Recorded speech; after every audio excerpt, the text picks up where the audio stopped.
മറ്റൊരു പ്രധാനപ്പെട്ട വാർത്തയിലേക്ക്. First on reporter S Rajendran ബി.ജെ.പിയിലേക്ക്. രാജീവ് ചന്ദ്രശേഖറുമായി ചർച്ച നടത്തി കഴിഞ്ഞിരിക്കുന്നു. രാഹുൽ സുരേഷ് വിവരങ്ങളുമായി. രാഹുൽ, എസ് രാജേന്ദ്രന്റെ കാര്യത്തിൽ നേരത്തെ തന്നെ കയ്യാലപ്പുറത്തായിരുന്നു. ഇപ്പോൾ ബി.ജെ.പിയുമായി ചർച്ച നടത്തി അല്ലേ? ഇന്നായിരിക്കുമോ ഈ ബി.ജെ.പിയിലേക്ക് പോകുന്ന ചടങ്ങ്?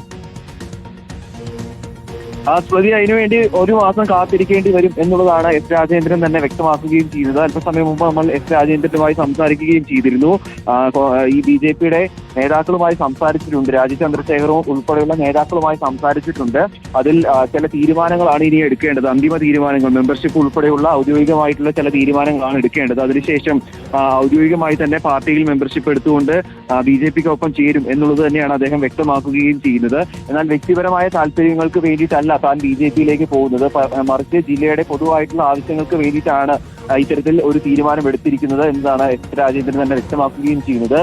CPM-വുമായി ബന്ധപ്പെട്ട കുറേയധികം തർക്കങ്ങൾ ഉണ്ടായിരുന്നു. പ്രധാനമായും 2021 വരെ അദ്ദേഹം CPM-ന്റെ ഒരു പ്രധാനപ്പെട്ട ജില്ലയിലെ നേതാവായിരുന്നു. ദേവികുളം മണ്ഡലത്തിൽ നിന്നും 3 തവണ തുടർച്ചയായി ജയിക്കുകയും ചെയ്തിരുന്നു. എസ് രാജേന്ദ്രന്റെ മൂന്ന് തവണ അദ്ദേഹം ജയിച്ച ശേഷം അതിനുശേഷമാണ് എ രാജ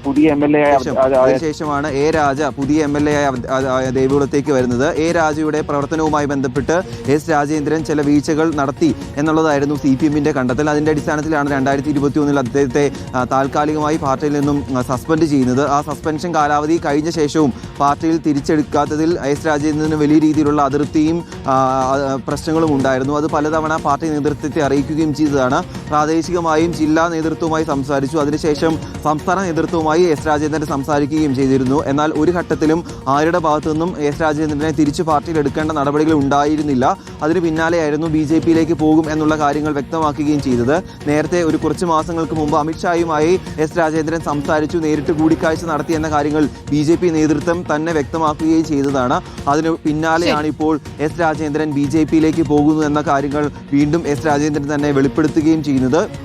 ഇപ്പോൾ പ്രാഥമികമായിട്ടുള്ള ചർച്ചകൾ നടന്നിരിക്കുന്നു. ഇനി ഒരു മാസത്തിനുള്ളിൽ, അതായത് വരുന്ന നിയമസഭാ തെരഞ്ഞെടുപ്പിന് മുമ്പ് തന്നെ എസ് രാജേന്ദ്രൻ ബി.ജെ.പിയിൽ എത്തും എന്ന കാര്യത്തിൽ യാതൊരു സംശയവുമില്ല. ഓഫർ ഉണ്ടോ രാഹുൽ?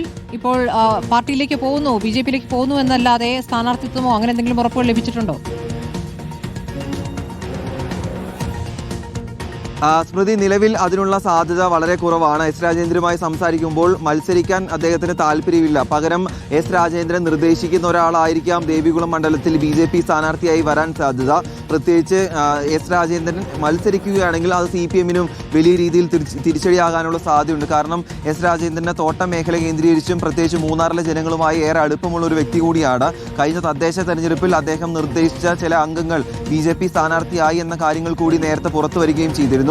അദ്ദേഹവുമായി തദ്ദേശ തെരഞ്ഞെടുപ്പ് കാലത്ത് ചില പ്രശ്നങ്ങൾ ഉണ്ടായപ്പോൾ നമ്മൾ അദ്ദേഹത്തോട് നേരിട്ട് സംസാരിച്ചപ്പോൾ താൻ നേരിട്ട് ബി.ജെ.പിക്ക് വേണ്ടി പ്രവർത്തനം നടന്നിട്ടില്ല, പക്ഷേ തനിക്ക് അറിയാവുന്ന ആളുകളോട് ബി.ജെ.പിക്ക് വേണ്ടി വോട്ട് ചെയ്യണമെന്ന കാര്യവും താൻ നിർദ്ദേശിച്ച ആളുകൾ ബി.ജെ.പി സ്ഥാനാർത്ഥിയായി മത്സരിക്കുകയും ചെയ്തു എന്ന കാര്യം അദ്ദേഹം നേരിട്ട് വ്യക്തമാക്കുകയും ചെയ്തതാണ്. അപ്പോൾ കുറേ കാലമായി ബി.ജെ.പിയുമായി നേരിട്ട് അല്ലെങ്കിൽ മെമ്പർഷിപ്പ് ഇല്ലാതെ കൂടി നേരിട്ട് അല്ലെങ്കിൽ ചില കാര്യങ്ങൾ ബി.ജെ.പിക്ക് വേണ്ടി ചെയ്തു വരികയായിരുന്നു എന്ന കാര്യത്തിൽ യാതൊരു സംശയവുമില്ല. അതിൻ്റെ ഏറ്റവും അന്തിമഘട്ടത്തിൽ എത്തി നിൽക്കുമ്പോഴാണ് ബി.ജെ.പി അംഗത്വം എടുത്തുകൊണ്ട് ബി.ജെ.പി പ്രവർത്തകനായി അദ്ദേഹം മൂന്നാറിലേക്ക് എത്തുകയും ചെയ്യുന്നത്. ഇപ്പോൾ തമിഴ്നാട്ടിലേക്കുള്ള യാത്രയിലാണ് അദ്ദേഹം, അല്ലെങ്കിൽ നേരിട്ട് നമ്മളോട് പ്രതികരിക്കുകയും ചെയ്തതിനായി പൊങ്കലുമായി ബന്ധപ്പെട്ട് അദ്ദേഹം തമിഴ്നാട്ടിൽ പോവുകയാണ്. തമിഴ്നാട്ടിൽ പോയി തിരികെ എത്തിയ ശേഷം നമ്മളോട് നേരിട്ട് സംസാരിക്കാം എന്ന കാര്യം കൂടി അദ്ദേഹം രാവിലെ വിളിച്ചപ്പോൾ പറയുകയും ചെയ്തിരുന്നു. എന്താണെങ്കിലും കുറേ കാലമായി നിലനിൽക്കുന്ന എസ് രാജേന്ദ്രൻ ബി.ജെ.പിയിലേക്ക് പോകും എന്ന ഒരു വാർത്ത നിലനിൽക്കുന്നുണ്ടായിരുന്നു. അതിലെല്ലാമാണ് ഇപ്പോൾ ഒരു അറുതി വന്നിരിക്കുന്നത്. അതിൽ ഒരു സ്ഥിരീകരണം ഉണ്ടായിരിക്കുകയാണ്.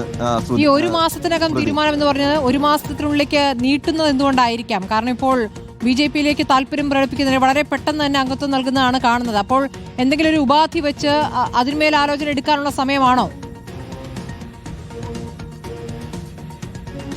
സ്മൃതി, അദ്ദേഹം പറയുന്ന അനുസരിച്ച് ചില കാര്യങ്ങൾ, അതായത് ചില ഉപാധികൾ അദ്ദേഹം മുന്നോട്ട് വെച്ചിട്ടുണ്ട് എന്നത് അദ്ദേഹം തന്നെ തുറന്നു പറയുകയും ചെയ്യുന്നുണ്ട്. അതിൽ ആ പ്രതികരണത്തിൽ അത് വ്യക്തമാക്കുകയും ചെയ്യുന്നുണ്ട്. പക്ഷേ അത് തൻ്റെ വ്യക്തിപരമായ കാര്യങ്ങൾക്ക് വേണ്ടിയിട്ടല്ല, പകരം ജില്ലയിലെ പൊതുവികസനങ്ങൾക്ക് വേണ്ടിയിട്ടും ജില്ലയുടെ പൊതു ആവശ്യങ്ങൾക്ക് വേണ്ടിയിട്ടുമാണ് ചില കാര്യങ്ങൾ താൻ മുന്നോട്ട് വെച്ചിരിക്കുന്നത്. അതിൽ BJPയുടെ സംസ്ഥാന നേതൃത്വം ചർച്ച നടത്തിക്കൊണ്ടിരിക്കുകയാണ്. ആ ചർച്ചയിൽ പോസിറ്റീവായിട്ടുള്ള തീരുമാനം ഒരു മാസത്തിനുള്ളിൽ ഉണ്ടാകുമെന്ന് എസ് രാജേന്ദ്രൻ പ്രതീക്ഷിക്കുന്നു. ആ പ്രതീക്ഷ, ആ ഉറപ്പ് പാർട്ടിയുടെ ഭാഗത്തു നിന്ന് ലഭിച്ചാൽ മാത്രമാണ് അംഗത്വം എടുത്തുകൊണ്ട് ഒരു പ്രവർത്തകനായി ജില്ലയിലേക്ക് കടന്നു വരിക എന്നുള്ള കാര്യമാണ് പറയുന്നത്.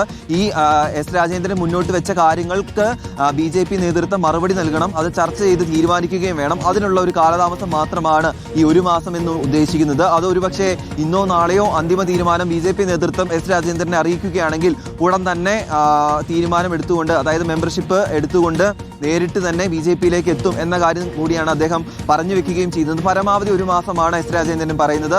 ആ ഒരു മാസത്തിനുള്ളിൽ, ഇന്നോ നാളെയോ ആകാം, അല്ലെങ്കിൽ ഒരു മാസത്തിനുള്ളിലാകാം. BJP നേതൃത്വം എസ് രാജേന്ദ്രൻ മുന്നോട്ട് വെച്ച ഉപാധികൾക്ക് എന്ന് എസ് പറയുന്നു, അന്ന് തിരിച്ചും ഒരു എസ് പറഞ്ഞുകൊണ്ട് BJPയുടെ ഔദ്യോഗികമായി തന്നെ ഔദ്യോഗിക നേതാവായിക്കൊണ്ട് തന്നെ ഇടുക്കിയിലേക്ക് രംഗത്തിറങ്ങാൻ തന്നെയാണ് എസ് രാജേന്ദ്രന്റെ തീരുമാനം. നിലവിൽ അദ്ദേഹം ദേവികുളം മണ്ഡലത്തിൽ മത്സരിക്കാൻ തീരുമാനിച്ചിട്ടില്ല. ഒരുപക്ഷെ അദ്ദേഹം എ രാജയ്ക്കെതിരെ BJP സ്ഥാനാർത്ഥിയായി ദേവികുളത്ത് വരാനുള്ള സാധ്യതയും തള്ളിക്കളയാനാകില്ല. അതിൽ BJPക്കും ഈ എസ് രാജേന്ദ്രനെ മത്സരിപ്പിക്കാൻ താല്പര്യമുണ്ട്. കാരണം എസ് രാജേന്ദ്രനെ പോലെ നിലവിൽ ജില്ലയിൽ മത്സരിച്ച് അല്ലെങ്കിൽ പ്രവർത്തിച്ച് പരിചയമുള്ള ഒരു നേതാവിനെ BJPക്ക് കിട്ടുക എന്നുള്ളത് നിലവിൽ അസാധ്യമായ കാര്യമാണ്. അതുകൊണ്ട് കിട്ടിയ അവസരം മുതലെടുക്കാൻ BJP ശ്രമിക്കും എന്ന കാര്യത്തിലും യാതൊരു സംശയവുമില്ല. നിലവിൽ BJPക്ക് ശക്തനായ ഒരു സ്ഥാനാർത്ഥി ദേവികുളം മണ്ഡലത്തിൽ ഇല്ലതാനും. അതുകൊണ്ട് എസ് രാജേന്ദ്രൻ വരികയാണെങ്കിൽ എസ് രാജേന്ദ്രൻ ഒരുപക്ഷെ സ്ഥാനാർത്ഥിയാകും, അല്ലെങ്കിൽ എസ് രാജേന്ദ്രൻ നിർദ്ദേശിക്കുന്ന ഒരാളായിരിക്കും ദേവികുളം മണ്ഡലത്തിൽ BJP സ്ഥാനാർത്ഥിയാവുക.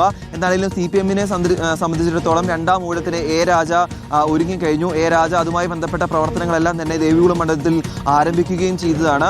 കോൺഗ്രസിൻ്റെയും AK മണിയായിരിക്കും കോൺഗ്രസ് സ്ഥാനാർത്ഥിയായി വരിക. അങ്ങനെ വരികയാണെങ്കിൽ ഒരുപക്ഷെ എസ് രാജേന്ദ്രൻ BJP സ്ഥാനാർത്ഥിയാവുകയാണെങ്കിൽ ത്രികോണ പോരാട്ടത്തിനും ദേവികുളം മണ്ഡലത്തിൽ സാധ്യതയുണ്ട്. അതിനെല്ലാം തീരുമാനമെടുക്കേണ്ടത് BJP നേതൃത്വം തന്നെയാണ്. ഇനി അതിനുള്ള ഏക കടമ്പ എന്ന് പറയുന്നത് ഔദ്യോഗികമായി തന്നെ BJPയിലേക്ക് പോകുന്നു. തീരുമാനം ഒരു മാസത്തിനുള്ളിൽ എടുക്കുമെന്നുള്ള കാര്യം രാജേന്ദ്രൻ തന്നെ ഇപ്പോൾ മാധ്യമങ്ങളെ അറിയിച്ചിരിക്കുകയാണ്.